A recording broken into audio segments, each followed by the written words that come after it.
Greetings. Thank you for joining us for this 2020 primary election candidate forum for the second legislative representative position 2. The forum is presented by the League of Women Voters of Thurston County, along with the League of Women Voters of Pierce County and Thurston Community Media. The forum is being held electronically. Candidates, moderators, and timers are all joining via Zoom links with the help of TCM. A bit about the League. The League is a nonprofit organization that encourages the informed and active participations of citizens in their government. We neither support nor oppose candidates or parties. We are nonpartisan. We register new voters, study issues, and advocate for positions with the legislature and other governmental bodies. Despite its name, we're open to all people over the age of 16. I'm Karen Tweet with the Thurston League of Women Voters, and I'll be moderating this forum. Our timer is Tony Wilson, also a member of the Thurston County League. He will hold up a sign when you have 30 seconds left and when you need to stop. And he'll wave it if you don't stop right away, and then if you still don't stop, I'll jump in. So the candidates for this position are Matt Marshall, Veronica Whitcher Rockett, and James Wilcox. Mr. Wilcox will not be with us today because of a prior scheduling conflict. For this forum, each of you will have an opportunity for a 1-minute question about your qualifications, followed by a series of questions and ending with a 1-minute closing statement. So let's jump in. So the first question is, why are you the most qualified candidate for this position? And Matt, will start with you and then Veronica. And each of you will have 1 minute. So Matt? Okay. Well, thank you for having me and hosting this forum.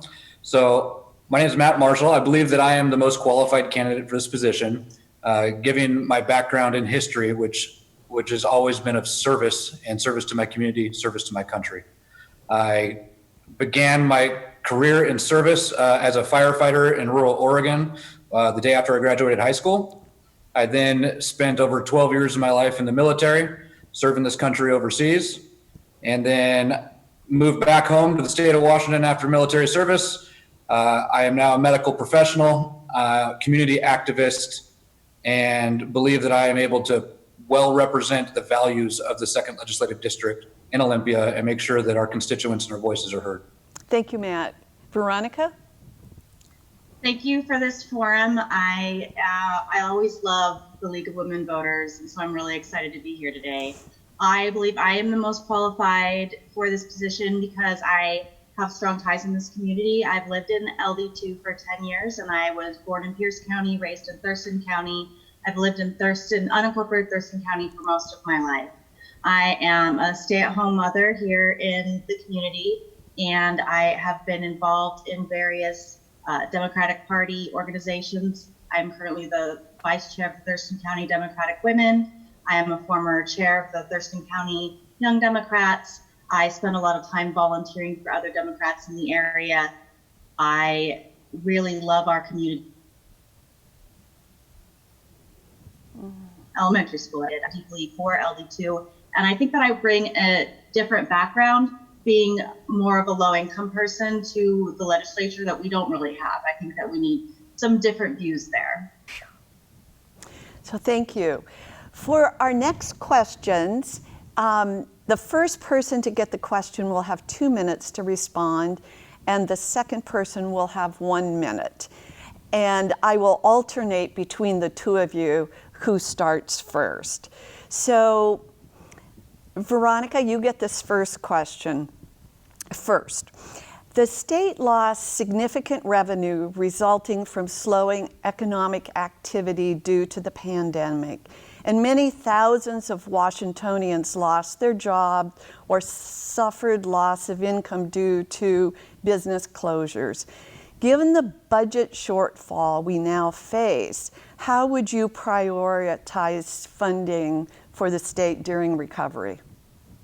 Well, I think that this pandemic and the budget shortfalls that the point that our tax structure is not functional. We have the most regressive tax structure in the country, and when things happen, when people can't go out and buy things, we come up with these huge shortfalls.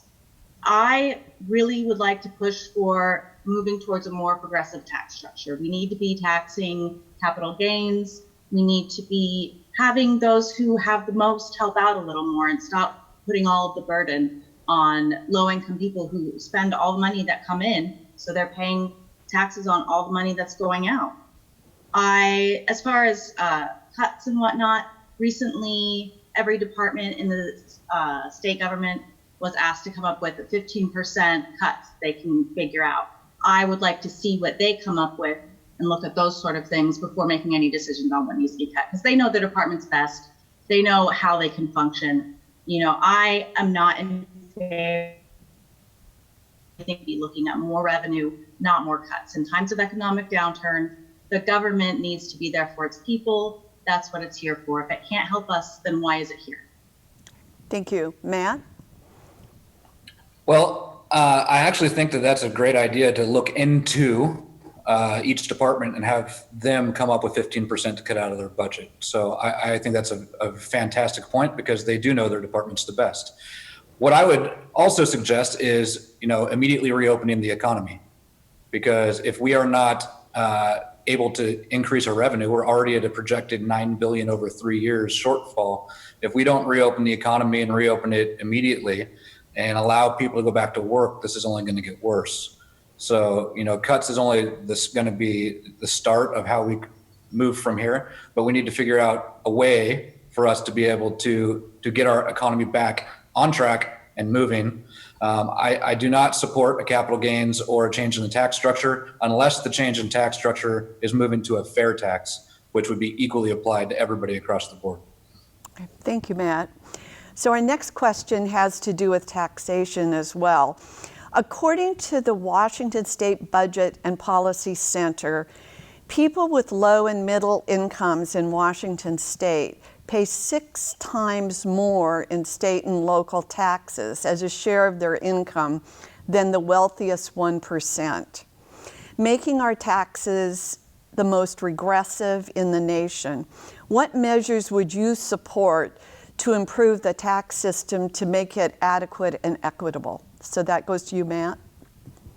Absolutely. Well, I started with the last question. I am a big proponent of a fair tax that is equally applied.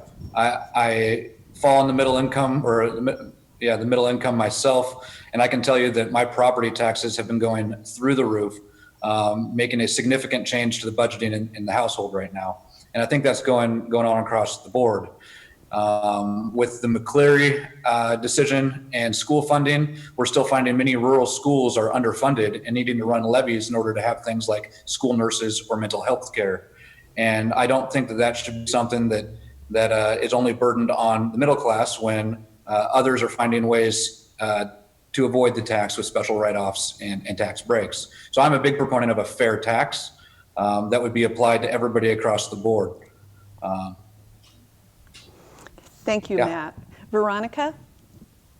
Well, I also spoke about how we have this regressive tax system. I would definitely look at, once again, I said capital gains tax, I think is necessary. We need to be having these big businesses that have been making a lot of money, especially in this pandemic. Just because we need to be taxing them a little more. And I actually agree with Matt, though, on property taxes. That's part of the big problem with low-income people. I have a hard time every year paying my property taxes, and I am grateful for the schools. I would never not pay them because the schools definitely need that money. We need to figure out a different way to get it for them, and we do need to make sure that every school district has the same funding that they need, because I don't think you should get a better school just because you have higher income families living in it. Okay. Thank you.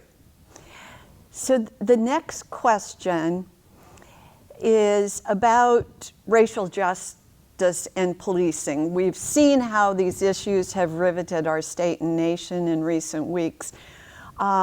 What concrete steps will you take to ensure that people of color are treated equally by law enforcement and within the criminal justice system? And Veronica, this comes to you first.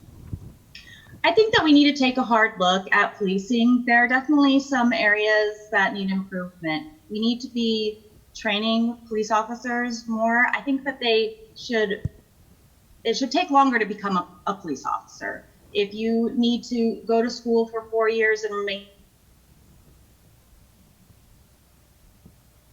that would be out of line. Do something similar for the police force. I also think that a good way to prevent some of these horrific acts that we see is if we expand our emergency services so that it's not just police coming out when you call 911. Sometimes when you call 911, you don't need an armed police officer.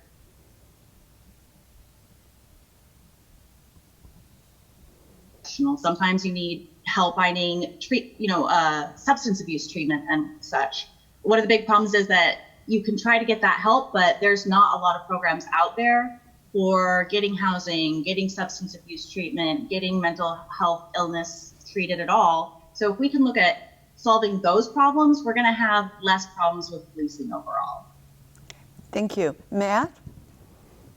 Yeah, so I think it's, definitely an issue that needs to be addressed. We have seen across the country with these protests, but we've also seen time and time again since the 90s to the Rodney King, very public racial bias in some of our policing. And one of the issues is definitely accountability of our police officers and training of our police officers. A lot of times we're watching these incidents happen where before they even approach somebody to question them, they've already got their hand on their weapon, like that's their go-to. And a lot of officers are only receiving hand-to-hand combat training for what they would do that would be not deadly force, but they're only doing this twice a year and in their academies, and so they're not comfortable with their own skills. So we see a lot of escalation with firearms or tasers or other uses of force when it doesn't need to be escalated that way. So I do think that training is something that we should definitely look at, but accountability and officers that are committing egregious acts and somehow their body cameras are turned off or the footage gets lost. There's a lot of accountability inside these departments that I think we should look into. Thank you. So the next question is, what should the legislature do to address the impacts of climate change and sea level rise? And how would you help make that happen? And Matt, you get this one first. All right. Well, first, I would like to see what kind of an actual predictable outcome we can have by the changes that we're making.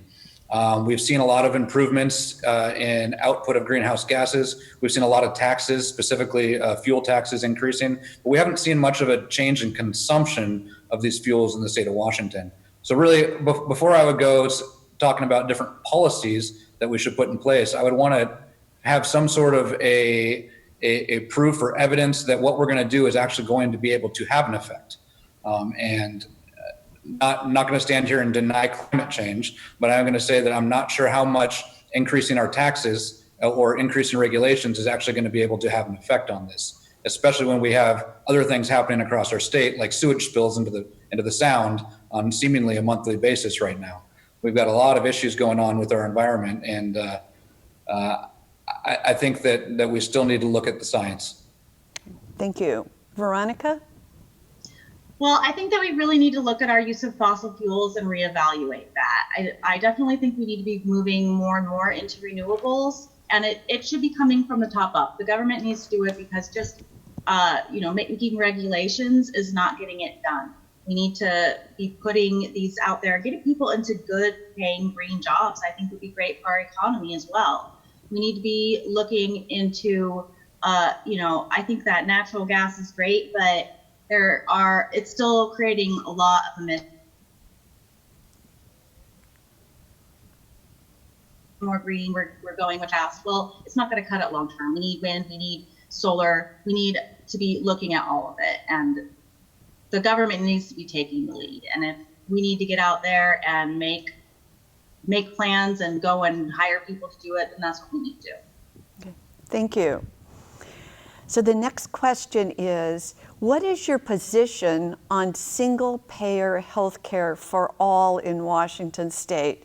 And Veronica, this comes to you for up to 2 minutes. I'm strongly in favor of single-payer health care for all in Washington State. In fact, I think we should be expanding our Medicaid program. And when I say we should expand our Medicaid program, I mean that we need to make it so that everyone is on it. We also need to increase reimbursements. I know that when Medicaid is paying providers, it's not enough. I know that my husband is a lab assistant, and I know that when they get a lot of Medicaid things to test, then they have to readjust things because they're not getting quite paid enough.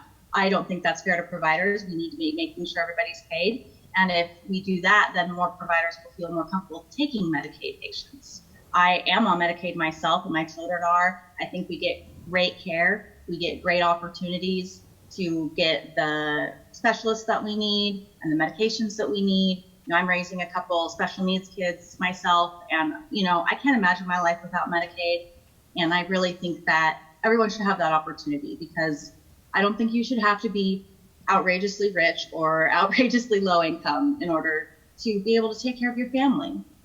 Also, I have a lot of experience with Medicaid because I did take care of my mother who had early onset Alzheimer's, and we ended up having to put her on Medicaid in the end so we could get a long-term care facility for her, because she had to leave the workforce when she was only, in her 50s.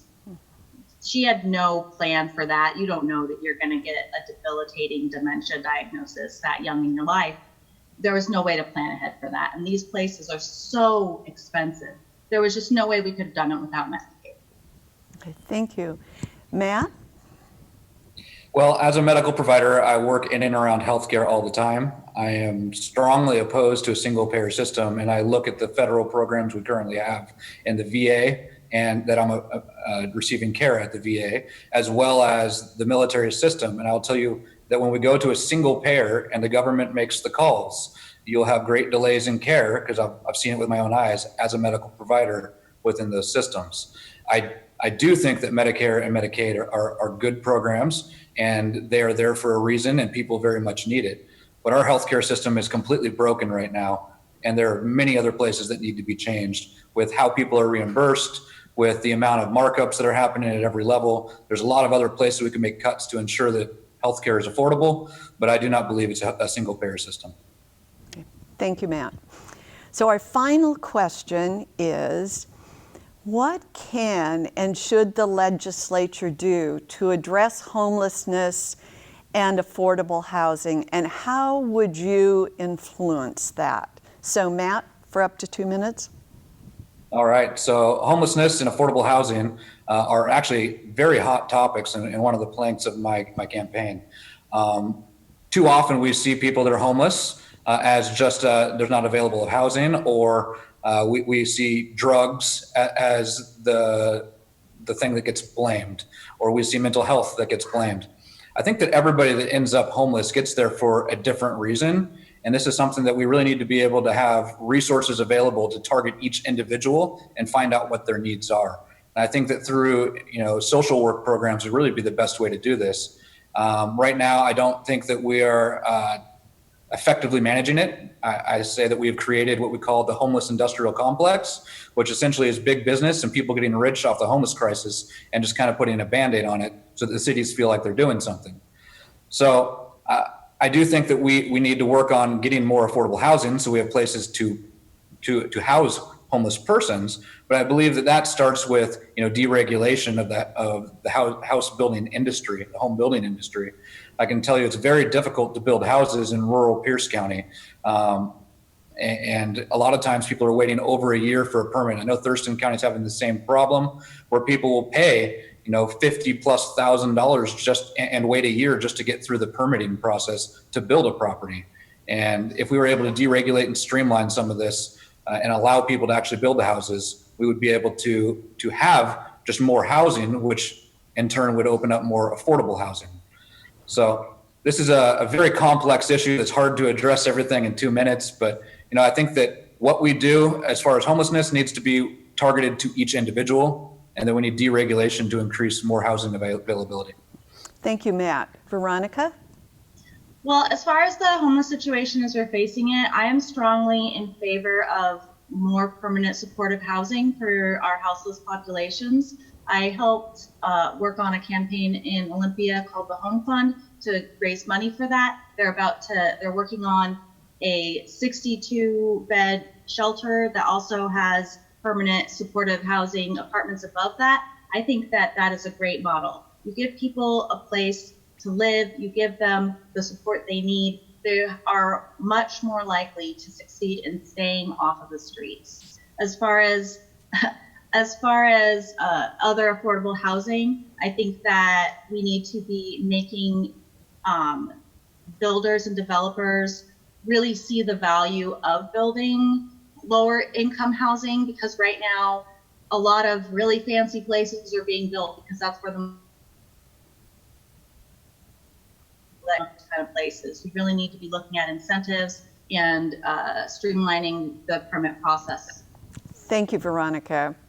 Thank you, Matt and Veronica. Now you each will have an opportunity to do a 1-minute closing statement, and we'll start with Veronica. Thank you for having me today. This was an amazing time. I am thrilled to be running for the legislature in District 2. I am deeply committed to this community. I love it here, and I want to help make Washington an even greater place and help Washington through this really difficult time. That's the reason I ran, is because the times were tough. I didn't plan ahead of time to do this. This is what I'm doing now because we're in a crisis and we need people who are willing to take big leaps and make big changes to help our community. Matt? Well, thank you as well. This was fantastic. It's always nice to get to discuss the issues. So I just want to put out there that for decades we've had, Republicans and Democrats alike who've been going to Olympia, and they've really been kind of self-serving and not representing the people. I will be going to Olympia to make sure that the constituents of the 2nd Legislative District are well represented.